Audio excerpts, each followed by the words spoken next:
Parliamo ora della situazione legata al territorio di San Michele al Tagliamento, in particolare di questo momento dove c'è il commissario come a Portogruaro, anche se per motivi diversi. Inizia proprio stasera una serie di incontri, prima tappa Malafesta, in cui i consiglieri, i rappresentanti del PDL di San Michele spiegheranno alla cittadinanza come stanno davvero le cose, il servizio.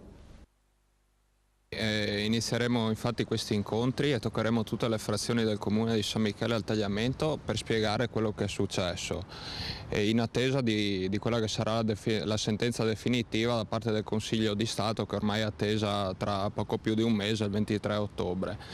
Andiamo a spiegare perché ci hanno mandato a casa, perché questi signori non hanno avuto il coraggio di presentarsi in consiglio comunale, spiegare eventualmente qual è la motivazione politica, se c'è ma probabilmente non c'è, perché ci hanno liquidato in una maniera così, lasciatemi il termine, vigliacca, perché uno deve avere il coraggio delle proprie responsabilità in consiglio comunale, per quanto mi riguarda. Questa è la vera politica. Un elettore del PDL di San Michele però si trova molto disorientato. Ma guardate, il PDL è compatto e unito, anche perché i 4 esponenti dell'ex maggioranza che hanno dato le dimissioni sono stati sospesi dal PDL.